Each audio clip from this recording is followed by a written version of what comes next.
What does it mean to have a change of pace? I picked up the sport of archery when I needed a new activity, and now there's too much, and I need to slow down. This video is going to be a little different. For a change, we're not going to any tournament, we're going to explore a different side of archery. No ranks, no scores. This is also going to be more of a travel video. When I started making online content, I was certain that I was making sports content, but because of all the away tournaments, it seems that what I've been making is travel content. We are heading south, about 6,200 miles south, to São Paulo in Brazil. There are two main areas we're going to explore. Feel free to skip ahead for more of the archery scenes. We're spending the weekend in a resort in Atibaia and a few days exploring the island of Ilhabela, where I meet with a coach specializing in trad and field archery with an ocean view. Checking in at the airport, and something that is very important that I forgot to read is the e-visa fine print. Brazil requires their e-visa to be printed twice, otherwise the airline can refuse your boarding. Once we got that straightened out, this is probably the hardest part, seeing my bow being taken away. Good luck, Billy the bow, see you on the other side. I booked this trip almost 8 months ago at a promotional rate, so it'd be off season. However, that also meant that after I learned that Rio is hosting their first indoor World Series tournament, I can't change the return flight. So maybe next year if they do it again in Rio. I am flying with Aeromexico Airlines with a layover in Mexico City, but the check-in was done in the Delta terminal and now I have to walk to the Tom Bradley International Terminal. The airport seems so much nicer this time of year with all the Christmas decorations. Boarding is a bit delayed. Even after they let me through to the boarding gate, we are made to wait. I am on seat 2A. This is a business class seat. It looks very roomy and this leg of the trip is not very long. It's just about 3 hours flight time. Without much delay, we are taxiing down the runway. It's weird seeing the 105 from this angle, and there is snow on the mountaintops. It's winter after all. I still can't believe I scored these seats. I've always wanted to fly business class. I used to have this one job where I got to travel a lot, but it was never this comfortable. Definitely never had this much legroom. For lunch, I have artichoke hearts with prosciutto for starters, braised beef with vegetables for my main. This is very nice. A side of mixed greens for a salad, and for dessert, a small cheesecake. During my training this year, something that started to happen is that in order to avoid clicker panicking from occurring, I also started rushing the shot. Lately, I've been trying a different type of pacing, which allows my body to adjust during the shot. There's still quite a lot to do. It's still a very fragile process. Arriving in Mexico City, and we are greeted with rain. The connection in Mexico City International Airport is very confusing, and the airport is undergoing renovations, which is very noisy and unpleasant. There are workers wearing full respirators and PPE with paint strippers and all their chemicals right next to where the passengers are walking by. There are even these dangling lights hung by what appears to be a single electrical wire. Getting information in this airport is pretty tricky. Even being able to speak some Spanish, I got conflicting directions by the airport staff, but eventually we got the go-ahead to head to my gate. The loud banging from the outgoing construction is exhausting. Finally made it to my next flight, and for this flight, business class is first class, so I get to experience a lay flat seat. For this long flight, this will be a real treat. I don't think I've ever had this much space to myself in a flight before. For dinner, I can honestly say this is the best short ribs I've ever had in a plane in my life. The gravy and mashed potatoes are nicely seasoned. For dessert, I have some strawberry ice cream with fresh berries. Ice cream on a plane. After a surprisingly restful few hours of sleep, for breakfast I got the salmon bagel. With a full belly, I can reflect on the journey ahead. I'm going to catch up with some friends and see some family, some of whom I have not seen in over 2 years. Soon, the green of the countryside changed to an ocean of urban structures. This is a type of homecoming for me. The first half of my life I spent in this very city, and before I know it, we are landing. I'm feeling a bit anxious. As soon as I see that my bow arrived okay, I think I'll feel better. Navigating through this airport and through passport control and then baggage claim is straightforward. Once I see the oversized baggage belt, I locate my bow, energy is fine, everything is right in the world. Here it's summer and the skies are mostly clear, entering the city of São Paulo, and we are greeted with worse traffic than what I'm used to in Los Angeles. Something interesting about the city of São Paulo is that there are more people with Italian ancestry than in Rome. And for lunch, we are at Trattoria Lelli's. This is probably the first robotic waiter I've ever seen in Brazil. I start with their house salad, topped with a delicious tangy dressing. The white thing that you see here is heart of palms, a very Brazilian thing to have on salads. Next, a beef carpaccio. This is a dish that if I had to pick one thing to eat for every meal for the rest of my life, this would be it. Cheers! For the main course, I got their fungi secchi risotto. It's quite creamy. There's the robot again! It seems to be somebody's birthday. Fun fact, Brazilians like to clap when they sing happy birthday. It's finally time to get some archery practice in. I'm on my way to a familiar range near the municipal zoo, LA Archery. I've made a video about this range before because of the proximity to the Brazilian Paralympic Training Center. The coaches here have also gotten really good at training para-archers. The para-archer on the right of the screen has already made it to the Brazilian para-archery team. I also take the opportunity to have one of their coaches watch and record me from different angles, so I keep a record of what I am currently working on, slowing down my shot but not stopping. When I do everything correctly, by the time I'm at full anchor, there's just one place for the arrow to go. After just 3 hours and over 210 shots, I am done for the day. For the weekend, I'm at Resort Bourbon in Atibaia, in a town about 2 hours away from the city of São Paulo. The resort specializes in family activities. I am here with friends with little kids, and this place is perfect. This is an all-inclusive resort. For breakfast, there's a very diverse spread with lots of fresh fruit, but not all healthy options. Something that caught my eye is the tapioca wrap station. This is just hydrated tapioca that somehow turns into a wrap. I also get some fried sunny side up eggs. Breakfast of champions. My friend's daughter's confused about why I'm recording myself eat. They are adorable. This resort has lots of activities, several pools, even a zip line. But first, I'm going to enjoy drinking an ice cold coconut. Now to try something I've been wanting to check out. This hotel has a bow and arrow activity. They are not even calling it archery. I called and asked before to see if I could shoot on their target wall, but it would not be safe to shoot with my bow here because this target back is not enough to stop my arrows. So I'm going to try using their bows. I may regret this. I don't really envy this archery instructor. He has to repeat the same set of instructions every 15 minutes.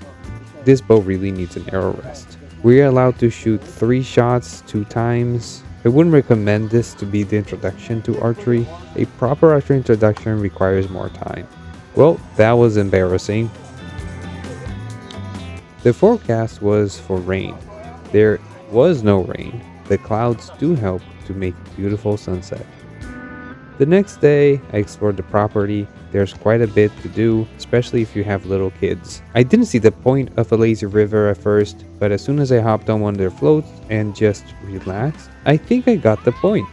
But I couldn't leave without getting a better score. I am back at their bow and arrow activity, trying it again. Well, 24. That's as good as I can get these arrows to fly. From there, I head back to the city, getting ready for the next destination. I get myself a rental car, and now we're going north to the beach. Driving in São Paulo and in these freeways is not for the faint-hearted. The city of São Paulo does not have any direct beach access and sits in an elevation of about 2,700 feet above sea level. We are heading to the coast, more specifically the north shores of São Paulo, halfway towards Rio. There's an archipelago with a specific island called Ilhabela, São Sebastião. The way down the hill is very windy, and the speed limit and the fog keep me on the edge of my seat. As soon as we are near sea level, the roads open up and so does the scenery. To get to Ilhabela, there's a fleet of ferries that make this crossing every 30 minutes. I get to be on the very front of the ferry, which is a mildly terrifying thing because if there are accidents, the cars on the end are the ones that usually get damaged. There are signs to turn off their engines, open the windows, and not to stand in between the cars just in case. With that said, looking around, this crossing seems to be very routine for everyone on board. This is a sight you don't see every day from a car. We made it. We are in Ilhabela. The weather is beautiful and it paid off to come here midweek. Only locals are here. After some driving, I find what is almost a deserted beach. The water is clear, the sun is warm. If you ever see the darker sand in the beaches of São Paulo and wonder what it was, it's not volcanic sand and is not from oil spills from the oil extraction activities off the coast of Brazil. These are from heavy minerals in the water that wash onto the shores. Walking around is incredibly peaceful. I could get used to this. The little city center has a festive nightlife even during weekdays. There are lots of eateries to choose from with outside seating and live music. In the morning, we explore more of the town. They said it was gonna rain. There's no rain. There's a rain. Because of how calm it is, it's incredible to think how deep these waters are. Like many of the cities and towns in Brazil, much lies under the surface. This is a region that had indigenous populations. There's a long history of sugarcane and coffee in this region, and much of the history is visible in the architecture of the town. In the southern area of the island, driving through dirt roads and lots of greenery, we arrive at Arqueria Ilhabela. I am greeted by Coach Evaldo. Tudo bom? Eu falei, nossa, que distante, a gente chega aqui por causa disso. Aqui a gente tá no meio da Mata Atlântica mesmo. A Arqueria Ilhabela, ela é uma das primeiras escolas de tiro com arco do litoral de São Paulo. A gente veio do tiro esportivo de arma de fogo, como atirador, desde quando eu e minha esposa. Aqui a Arqueria Ilhabela existe há 7 anos. A gente viu que tinha uma defasagem no sentido assim, não tem escola de tiro com arco no litoral de São Paulo, então a gente é a única. Então a ideia seria criar uma escola, Arqueria Ilhabela, para suprir esse povo que está iniciando, nunca teve contato com arco e flecha. Então a gente introduz muitas pessoas que nunca tiveram prática através da arqueria tradicional e a instintiva. Mas assim, a gente recebe todos os tipos de arqueiros aqui. A gente tem uma parceria com a JC3, que é uma marca maravilhosa do Boyer do Júlio, lá do Rio Grande do Sul. E a gente também tem arcos da RD Arqueria. E esse é o meu arco pessoal, né? Esse é todo machetado. Obra de arte, né, cara? Eu gosto bastante. E eu acho que isso é muito bacana, sabe? Fomentar o arco em todas as partes, sabe? Desde da construção dos arcos, dos produtores, né? Da galera que tá organizando os campeonatos, da galera que tá buscando ensinar para adentrar novas pessoas ao esporte. Eu acho que essa é a nossa... A Arqueria Ilhabela é isso, sabe? É a porta de entrada. De arqueria tradicional, eu ia te perguntar, porque assim, acaba sendo um mundo meio fora da curva, né? Ou não? Eu sei, tipo, bem pouquinho. Então eu vou te passar o beabá da arqueria tradicional, tá? O que vai mudar bastante é a forma da puxada da corda, né? Que ela vai puxar no canto da boca, aqui. Isso. A mão aberta, mas 3 dedinhos segurando aqui, ó. Você vai começar com o mais leve. Você deve puxar quanto lá? 40? 48. Como eu falei, aqui a gente trabalha muito com iniciante. Não, eu entendi. Então, geralmente, todos os é 20 libras. O que eu costumo fazer e indicar é esse osso aqui. Esse encaixa aqui. Assim, ponta do osso da mandíbula com ponta do osso do dedão. Aqui, ó. Esse aqui. Bem maior. Ele encaixa aqui. Porque esse é um ponto fixo também. Ó. Esse foi que eu tava tentando o arco do hotel? O arco do hotel? Arco do hotel sempre uma merda. Curta? Não, isso tá bom. Começar com 20 libras mesmo. Tá. Que vai ser fisioterapia.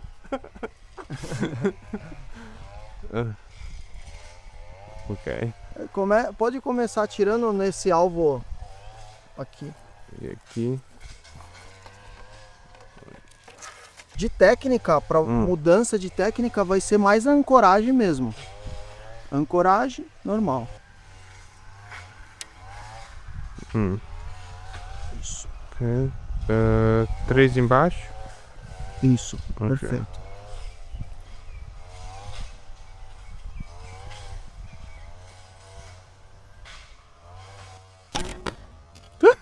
Ah, não. Normal. Isso foi muito bom, porque eu sabia que ia acontecer. Todo arqueiro olímpico atira com a mão aberta. Ok. Você faz o seguinte. Puxou, aqui. Isso Pode abrir, abre a mão. Isso, pode abrir toda. Você vai relaxar esses dedos aqui e você vai segurar só com esses 2 dedos o arco. Pós-tiro.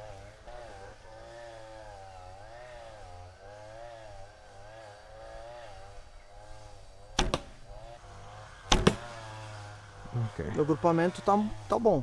Tá. Só não entendi como mira isso. Quando você fala em tiro instintivo, é igual tacar um chinelo, tacar uma pedra, atirar de estilingue. Você atira com os 2 abertos, os 2 olhos abertos, sempre, aqui. E você vai fazer ajustes conforme o seu resultado. Tá? Então, o que acontece? Você no momento tá mirando aqui. Não, eu tô mais ou menos mirando aqui. Tá, então você vai parar de mirar aqui e você vai mirar, faz esse cálculo aqui, o seu agrupamento tá aqui. Você tá mirando aqui, então joga a mesma distância, vai mirar aqui, ó. Que é o gap shooting, você vai sempre fazer esses ajustes.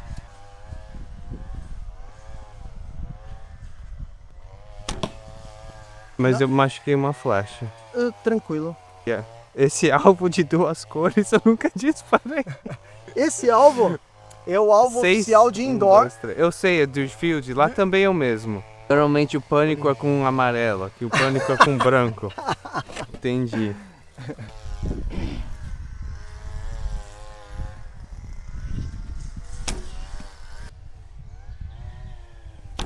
Quando você voltando. larga, às vezes abre muito aqui. Pensa que tem que estar aqui. Vai fazer isso aqui. Aí o arco ele vai pro lado. Vai movimentar a escápula, normal. Vai ficar mais Mas esse daqui fica e esse movimenta. Entendi.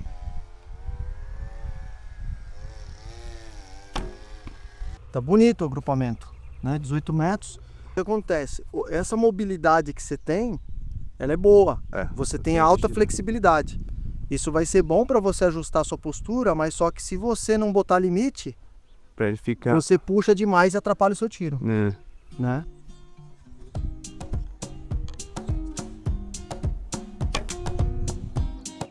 It is said that these little bug bites are the island of Ilhabela's unique postcard. That's probably the only downside of the island. With a scenery like this, I can see myself getting used to it. And with that, our time in the island is over. We make it back to the mainland with a ferry. On the way back, there are these tunnels going uphill that are almost 3.5 miles long. During a stop for gas, I find this market that has me puzzled.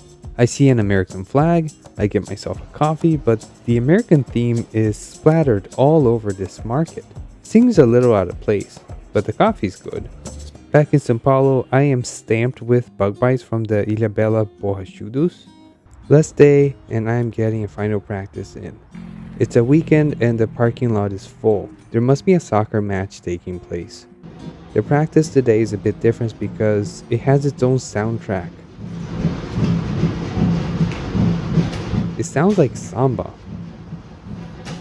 These are organized matches by Projeto Garotos, where they have veterans and older athletes compete against each other. There are large trophies and bragging rights on the line, and a barbecue going on. These guys are actually pretty good. I resume my practice and embrace this new rhythm, putting meaning to each shot. The adjustment from Coach Evaldo about putting limits on my follow-through is really resonating. Giving an explicit direction to my elbow in the follow-through is much more efficient. The result is easier and feels invigorating. And before I know it, it's time to go. This trip was not what I was expecting. I got to try a different pace and even learn how to improve my shot with a completely different style of archery, just by slowing down a bit. And with that, it's time to head home. Until next time, keep shooting for gold.